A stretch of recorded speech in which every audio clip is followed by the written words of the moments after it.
The NFC East teams ranked in order of how they finished after the 2018 regular season.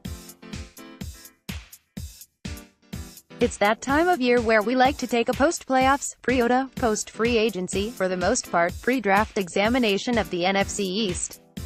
In other words, it's March, so let's see who's caught the Cowboys and who isn't even trying. Reverse order is always the most fun, which takes us right to the Big Apple.4. New York GM Dave Gettleman, a man under siege right now, tells us, "Trust me, there's a plan here." I actually believe him, although I don't think that plan involves the Giants being remotely good until 2020. On the one hand, the Giants have 12 picks in next month's draft and will make 3 selections before the Cowboys enter the fun at No. 58. And there might come a day where we say those 2 high picks and safety Jabril Peppers are equal value for Odell Beckham Jr., but that time won't come during the 2019 season unless one of the game's great wide receiver does something truly nuts. If the Giants add Ohio State quarterback Dwayne Haskins, then a Haskins-Saquon Barkley backfield will provide some worthy battles and comparisons for Doc and Zeke in the next few years. But dumping safety Landon Collins and Beckham along with how they traded starters last season tells us the Giants are nothing but a solid no. 4 in the East for 2019. Related, see every move NFC East teams have made this offseason. 3.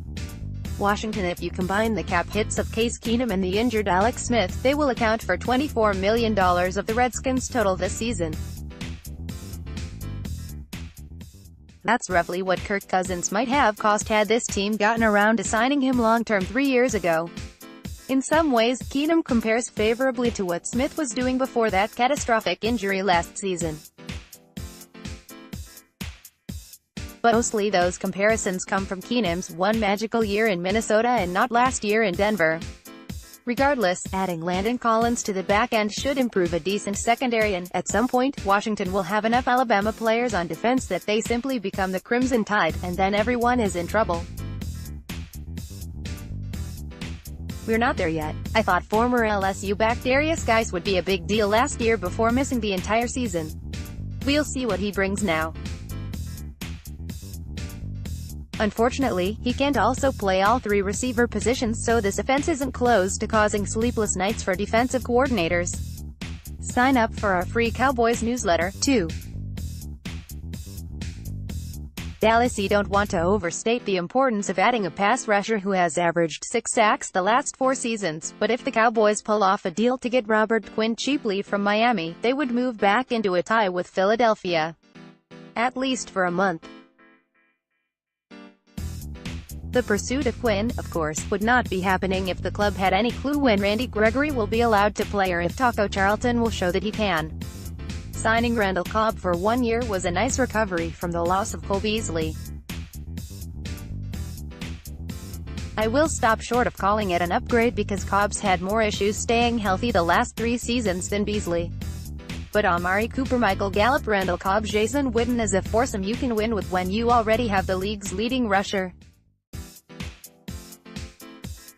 Much of the Cowboys' success will be determined by how they get better from within, the return of Travis Frederick, the anointing of Kellen Moore, and even more frequent wolf calls from Leighton Vander Esch in year 2. Related, Film Room, how Cowboys' new free agent additions could help Dallas in 20191.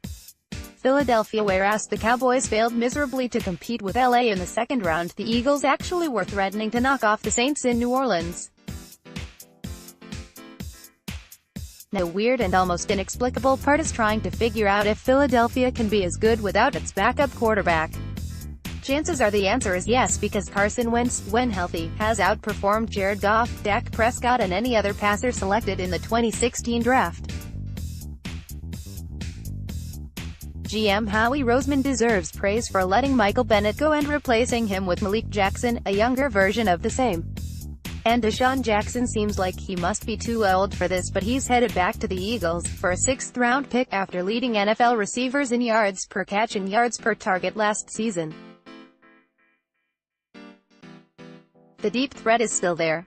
The big thing is that, like New York, the Eagles will make 3 picks, 2-5, 5-3, 5-7, before Dallas is scheduled to make its first. A team that won't be dealing with Super Bowl hangover this offseason and plays the Falcons and Seahawks, while the Cowboys are dealing with the Saints and the Rams inches back ahead of Dallas in the early preview of the 2019 season. Then again, if Cobb's departure really makes Green Bay that much more drab and empty, as Aaron Rodgers put it while paying tribute to Cobb via Shawshank Redemption, we might have to re-evaluate this entire offseason.